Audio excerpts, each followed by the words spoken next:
ভাইরা আমার বন্ধুগণ, গভীর মনোযোগ দিয়ে শোনার চেষ্টা করবেন। সংক্ষিপ্ত আলোচনা হবে। ও আমার ভাই, ও আমার বন্ধুগণ, গভীর মনোযোগ দিয়ে শোনার চেষ্টা করেন। আমাদের জিন্দেগির দিকে তাকাইয়া দেখেন, আমাদের জিন্দেগির দিকে তাকাইয়া দেখেন, আমাদের জিন্দেগি কোন দিকে গেছে। আমাদের লিবাসের দিকে তাকাইয়া দেখেন, আমাদের লিবাসটা কোন দিকে গেল, লিবাসের হালটা কোন পর্যায়ে আছে। ভাইরা আমার বন্ধুগণ, আমরা তো লিবাসের দিকে তাকাইয়া দেখেন। আজকের আলোচনা হবে, আজকের আলোচনার পয়েন্টটি হবে লিবাস। ভাই আমার গভীর মনোযোগ দিয়ে শোনার চেষ্টা করবেন। দেখেন আপনার লিবাসটা কেমন, আর আমার নবীর লিবাসটা কেমন ছিল, আর আমার ভাইয়ের লিবাসটা কেমন। গভীর মনোযোগ দিয়ে তাকায় শুনবেন। আপনি দেখেন, সিনের ভিতর যদি একটা জ্যাকেট বানায়, একটা পোশাক বানায়, আমরা ওই পোশাকের দিকে লক্ষ্য করে আমরা পোশাকটা পরিধান করি। আমেরিকায় যদি একটা কিছু বানাই, আমরা সেটাকে কেনার জন্য, সেটাকে নিয়ে আসার জন্য আমরা বেশি লাফালাফি করি। আমার আল্লাহ বলতেছে, ও দুনিয়ার মানুষ, তুমি যতই লাফালাফি করো না কেন, আমার এই লিবাসটা হবে সর্বশ্রেষ্ঠ লিবাসটাই হলো আমার নবীর লিবাস। জোরে বলেন না সুবহানাল্লাহ। ভাইরা আমার বন্ধুগণ, লিবাসটা আমাদের নবীর মতো ধরতে হবে। নবী কিভাবে চলাফেরা করছে, নবী কিভাবে হাঁটাহাঁটি করছে, নবী কিভাবে কাপড় পরিধান করছে, নবী কিভাবে যাওয়া আসা করছে, নবী কিভাবে কথাবার্তা বলেছে। আমাদের তো এখন সমাজের দিকে তাকাইয়া দেখেন, আমাদের সমাজে কোনো নীতি নাই, আমাদের সমাজে কোনো আদব কায়দা নাই। কোনো মুরব্বী যদি সামনে দিয়ে যায়, এখনকার যুবক চ্যাংরা প্যাংরা সালাম তো দূরে দিবে, সামনে যে আরো সিগারেট খাই, কথা বলেন না কেন। আমাদের জীবনটা কোন দিকে গেল, জিন্দেগিটা কোন দিকে গেল। এ দুনিয়ার মানুষ, এ আমার মা বোনেরা, গভীর মনোযোগ দিয়ে শুনবা। সংক্ষিপ্ত আলোচনা করব, গভীর মনোযোগ দিয়ে শোনার চেষ্টা করো। মা ফাতেমার দিকে তাকাইয়া দেখো। মা বোনদেরকে উদ্দেশ্য করে বলতেছি, মা ফাতেমার দিকে তাকাইয়া দেখো। মা ফাতেমার লিবাসটা কেমন ছিল, মা ফাতেমার চলাফেরাটা কেমন ছিল। একদিন মা ফাতেমা তার প্রাণের স্বামীকে বলতেছে, ও আমার প্রাণের স্বামী, ও আমার প্রাণের স্বামী, ও আমার প্রাণের স্বামী, আমি যদি মারা যাই, আমাকে হয়তো আপনি আমাকে নবীজির কন্যা হিসেবে আপনি আমাকে অনেক অনেক অনেক জায়গায় মাইকিং করবেন, অনেক জায়গায় লোকজনকে জানাইবেন। ও আমার প্রাণের স্বামী, আপনি কোনো লোককে জানাবেন না, আপনি কোনো লোককে জানাবেন না। আমি যদি রাতারাতি মৃত্যুবরণ করি, আমাকে রাতারাতি দাফন করে দিবেন। আর আমাদের যদি পাহাড়শীল মহিলা হয়, একটু পাহাড়শীল মহিলা হলে ঢাকা আজিমপুরে জানাজা হয়, বগুড়ায় আইসা আলতাপুরে সাই খেলার মাঠে জানাজা হয়, আবার উপজেলায় জানাজা হয়, আবার আইসা মসজিদের আগিনায় জানাজা হয়। কথা কন না কেন। আল্লাহ বলতেছে, কবরের ভিতর আয়, আকাশমণির ডাল নিয়ে শুতে আছে, আশার সাথে ফারানের সাথে তো ফাটাবি। কথা কন না কেন। এই জন্য বলতেছি, মা ফাতেমার দিকে তাকাইয়া দেখেন।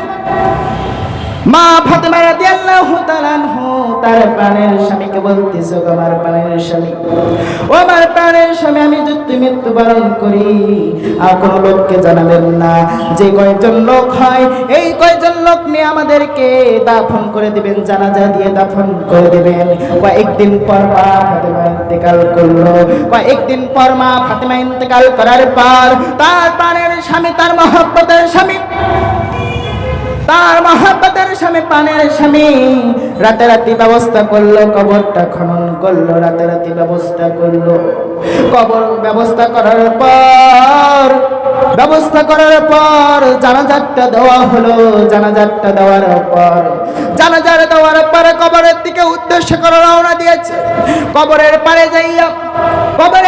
যাইয়া এক সাহাবী কবরকে জিজ্ঞাসা করতেছে, রে কবর, এরে কবরে জানিস নি তোর ভিতরে কে প্রবেশ করে? কবরকে কি বলতেছে? এরে কবর জানিস নি তোর ভিতর কে প্রবেশ করে? কবর থেকে কোনো জবাব আসে না। কবরকে বলা হলো, এরে কবর জবাব দে, জবাব দে। তোর ভিতরে প্রবেশ করতেছে যিনি জান্নাতের সর্দার হবে, হাসান হুসাইন, তার প্রাণের মা তোর ভিতর প্রবেশ করতেছে। তার সাথে কোনো বেয়াদবি ব্যবহার করবি না, তার সাথে কোনো বেয়াদবি ব্যবহার করবি না, তার সাথে কোনো বেয়াদবি আচরণ করবি না। কবর থেকে কোনো জবাব আসে না রে বাজান, কবর থেকে কোনো জবাব আসে না। কবর থেকে জবাব না আসে, আবার প্রশ্ন করলো, এ কবর জান, এ কবর জবাব দে, তুই জানিস নি তোর ভিতরে কে প্রবেশ করে? তোর ভিতরে প্রবেশ করে যিনি জান্নাতের সর্দারনি, যিনি জান্নাতের সর্দারনি হবে সে প্রবেশ করে। এবারও কবর থেকে কোনো জবাব আসে না রে বাজান, কবর থেকে কোনো জবাব না আসায় এবারে বলল, এ কবর জবাব দে, জবাব দে, জবাব দে, জানিস নি তোর ভিতর কে প্রবেশ করে? যাকে সৃষ্টি না করলে আসমান সৃষ্টি হতো না, যাকে সৃষ্টি না করলে এই জমিনটা সৃষ্টি হতো না, যাকে সৃষ্টি না করলে আশেপাশের গাছ গাছালি আমি মানুষ সৃষ্টি হতাম না, কোন নবী পয়গম্বর সৃষ্টি হতো না।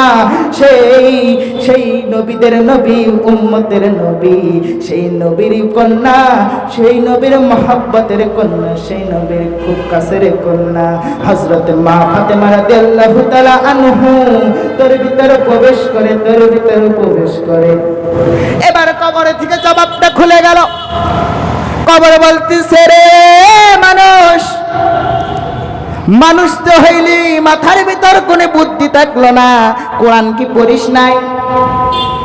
কবর বলতেছে, দুনিয়ার মানুষ, ভালো করে শুনে নে, ভালো করে শুনে নে রে, এ দুনিয়ার মানুষ ভালো করে শুনে নে, আমার ভিতর কে প্রবেশ করলে দেখার বিষয় নাই, আমার ভিতর কে জান্নাতের সর্দার, কে জান্নাতের সর্দারের মা, এটা আমি চিনি না, এটা আমি জানি না।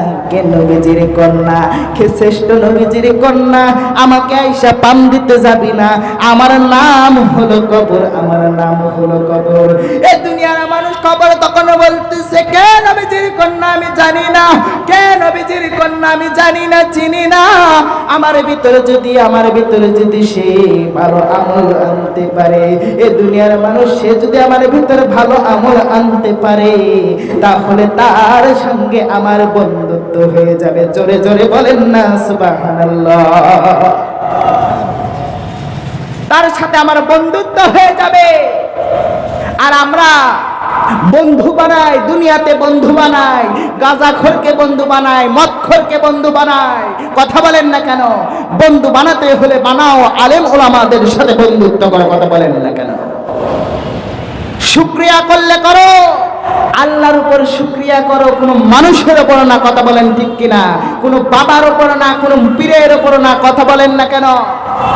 আমাদের এজন্য আমাদের নামাজ পড়তে হবে, নামাজ 5 ওয়াক্ত পড়তে হবে, নামাজ ছাড়া যাবে না, রোজা রাখতে হবে। আমরা যুবক ভাইরা রোজার দিক দিয়ে কাঁচা। রোজা আসলেই হোটেলে পর্দা ফেলাই। এখন বোঝেন না, মহিলা মানুষ পর্দা করে, আর আমার যুবক ভাইরা রোজা আসলে তখন এসে 1 মাস একটু পর্দা করে। কথা বলেন না কেন? এজন্য আমি বলি, মৃত্যুর কথাটা স্মরণ করে নাও। এর জন্য আমি বলতে চাই, আর সংক্ষিপ্ত আর 2টা মিনিট কথা বলবো, গভীর মনোযোগ দিয়ে শোনার চেষ্টা করেন। আপনি যখন মৃত্যুবরণ করবেন বাজান, আপনি যখন মৃত্যুবরণ করবেন, আপনাকে সঙ্গে সঙ্গে এই দুনিয়ার মানুষ আপনাকে জীবিত থাকলে কত মহব্বত করত, কত আদর করত, কত মহব্বত করত। আপনি যদি পড়ে যেতেন, আপনি যদি একটু রাস্তাঘাটে অ্যাক্সিডেন্ট করতেন, আপনাকে ওখান থেকে কত সুন্দর করে তুলে এনে হাসপাতালে ভর্তি করাইতো, আপনাকে পরিষ্কার করে দিত, আপনাকে পরিষ্কার করে দিত। আর এই দুনিয়ার মানুষ দেখেন কত নিষ্ঠুর। আপনি যখন মৃত্যুবরণ করিবেন আপনাকে কোনো রুমের ভিতরে রাখা হবে না, আপনাকে ওই রুমের ভিতরে রাখা হবে না, আপনাকে ওই হাসপাতালে রাখা হবে না, আপনাকে ওই মসজিদে রাখা হবে না, আপনাকে কত নিষ্ঠুরের মতো ওই কবরে আপনাকে টানিয়া টানিয়া নিয়ে যে অন্ধকারে কবরে রাখা হবে। এজন্য যুবকরা বেশি বেশি করে চিন্তা করো। এখন যদি আপনি মৃত্যুবরণ করেন আপনাকে বড়ই পাতা গরম জলে গোসল করবে, গোসল করানোর পর আপনাকে কত কত দামি দামি কাপড় ছিল রে বাজান, ছিল না? বগুড়া রানা প্লাজায় কত দামি দামি কাপড় ছিল, নিউ মার্কেটে কত দামি দামি কাপড় ছিল, রঙিন রঙিন কাপড় ছিল। কোন রঙের কাপড় দেওয়া হবে না, কোন দামি কাপড়ে দেওয়া হবে না, একটা পাতলা সাদা কাপড় আপনার জন্য নির্ধারণ। এই সাদা কাপড় দিয়ে চকলেটের মতো প্যাকেট করানো হবে। চকলেটের মতো প্যাকেট করানোর পর কিছুক্ষণের জন্য মায়া কান্না কান্না করবে আপনার আত্মীয় স্বজন। সেই দিনের জন্য কিছুক্ষণের জন্য আপনার জন্য মায়া কান্না করিবে। লোকটা কতই ভালো ছিল, এইভাবে মায়া কান্না করিবে। এরপরে আপনাকে জানাজার উদ্দেশ্যে নিয়ে যাওয়া হবে। জানাজার উদ্দেশ্যে নিয়ে যাওয়ার পরে জানাজাই রাইখা বিভিন্ন লোকেরা বলবে লোকটা কত ভালো ছিল, লোকটা এই করেছে ওই করেছে, এখন জানুক বা না জানুক ওর নামে ভালো ছাপাইয়া দেয়, ছাপাইয়া দিয়ে ভালো বানানোর চেষ্টা করে। আবার আল্লাহ বলে দুনিয়ার মানুষ তুই ভালো কাজ করলি না খারাপ কাজ করলি সেটা তোদের বলার বিষয় না। ও যদি আমার একটা ভালো কাজ করে থাকে আমি তাকে বিনা হিসেবে জান্নাত দিয়ে দেব। জোরে বলেন না সুবহানাল্লাহ।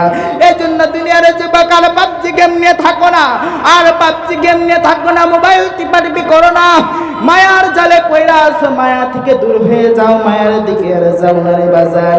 এ দুনিয়ার মানুষ রে, এ দুনিয়ার যুবক আর মায়ের পিছনে যাইও না। আরে আমার ভাইরা রে, আর কতকাল তুমি মোবাইলের পিছনে ঘুরিবা, মোবাইলের পিছনে ঘুরিবা, ওই মায়ার পিছনে কতদিন আর ঘুরিবা? একটুবার আমল করে দেখো না কত শান্তি পাওয়া যায়। দেখেন আমাদের জামানায় নবীর ঘাম দিয়ে আতর বানাইতো, আর আমাদের জামানায় যদি কোনো ভালো আলেমের ঘাম দিয়ে যদি আতর বানাই, কুকুরের ঘামের কুকুরের গায়ের গন্ধ আছে, ভালো আছে কথা কর না কে? আমার নবীর ঘাম দিয়ে আতর বানান যায়। আমার নবী কত বড় নবী, আমার নবী নবীদের নবী, আমার নবী নবীদের নবী, যিনি সরদার, যিনি ইমামের ইমাম, ইমামুল মুরসালিন, সেই নবীকে আপনারা নবীর উপর আঘাত আসলে আমরা রাস্তাঘাটে যাইয়া বলি হ্যাঁ জিহাদ যখন হয়, যখন একটু মিছিল বাড়াই আমরা রাস্তাঘাটে যাইয়া বলি ডাইরেক্ট অ্যাকশন। কথা বলেন না কেন? যখন নবীর উপর আঘাত আসে ওই দুনিয়ার যুবক, কোন যুবক তো নাই রে বাজান, কোন যুবক তো নাই যে একবার বলল আমার নবীকে এইভাবে কেন গালি দিল, আজকে যে তার কল্লা টানবো। এইভাবে তো কোন লোক বলতে পারলো না। আর যদি কোন নেতা যদি এইভাবে বলে হ্যাঁ নেতাকে অপমান করেছে, নেতাকে অপমান করেছে, এটা আর সওয়া যাবে না, আর 14 গোষ্ঠী উদ্ধার করে দিব। একটা কথা বলে যায় ভণ্ডদের উদ্দেশ্যে, আপনার মহাস্থানগড় চেনেন না? মহাস্থানগড়ে একদিন আমি গেছিলাম। আপনারা তো অনেক পীরের দরবার আছে, হক্কানি পীরের সহবতে যান। আমি মহাস্থানগড়ে একদিন গেলাম, তাও জ্যৈষ্ঠের দিন না, শেষ বৈশাখের দিনে। কোন দিনে ভাই? শেষ বৈশাখের দিনে একটা মেলা হয়। সেই মেলাতে আমি গেছিলাম, ওই দিক দিয়ে আসতেছিলাম, এর ভিতরে ঢুকলাম। ভিতরে ঢোকার পর আসরের নামাজ আদায় করলাম। আসরের নামাজ আদায় করার পর আমি একটা বটের গাছের নিচে দেখলাম কতগুলো লোক একটু জট বেঁধে আছে। আমি যাইয়া অনেক ভিড়, তো আমি অনেকটু মাথা সারা দিয়ে ভিতরে ঢুকলাম। ঢুকে দেখি মাথা থেকে পা পর্যন্ত চটার সালা। আমি বললাম ওর মুরিদদেরকে বললাম, ও মুরিদ ভাই এটা কে? বলতেছে সালা বাবা। কথা কন না কেন? আরেকটু গেলাম, আরেকটু যাইয়া দেখি ওখানে আরেকটু ভিড় লাগাইয়া গেছে। আমি আবার জিজ্ঞাসা, ওখানে যাইয়া দেখলাম মাথা থেকে পা পর্যন্ত শিকল আর তালা, নিম্নত আদমন শিকল আর তালা দিয়া তার মাথা থেকে পা পর্যন্ত। ওর মুরিদদেরকে জিজ্ঞাসা করলাম, রে মুরিদ বাবা এটা আবার কে? বলতেছে শিকল বাবা। কি বাবা? শিকল বাবা। কত বাবা দেখলাম, সালা বাবা দেখলাম, শিকল বাবা দেখলাম। এইবার আর বাবা দেখার উদ্দেশ্য নাই, এবার বাড়ির দিকে উদ্দেশ্য করে রওনা দিব। মহাস্থানের কটকটি কিনা বাড়ির দিকে উদ্দেশ্য করে রওনা দিছি। এমন সময় দেখলাম ওই দুইটা যে এরকম ভিড়, তার সে এটা আবার তার সে 3 গুণ ডবল বেশি ভিড়। তাই আমি বললাম এটি হয়তো অন্য কোনো আবার বাবা আছে, দেখি তো এর কোনো স্পেশাল বাবা। আমি একটু মাথা সারাটাতে ঢোকা যায় না, সিপ্পার মধ্যে দিয়ে ঢুইকা আমি দেখলাম মাথা থেকে পা পর্যন্ত কিছু নাই, একটা পশমের মতো একটা কিছু নাই। মাথা থেকে পা পর্যন্ত তেল তেলা। আমি বললাম ওর মুরিদদেরকে বললাম, বাবারে বাবা ওকে একটা লুঙ্গি না হয় প্যান্ট পরে দে। সোয়াব আছে রে বাবা, সোয়াব আছে, ওকে একটা লুঙ্গি না হয় প্যান্ট পরে দে। এক পাশ থেকে বলে, ও হুজুর আপনারা তো শরীয়তের হুজুর, আপনারা তো কিছুই বোঝেন না, কার মধ্যে কি আছে কিছুই বলা যায় না।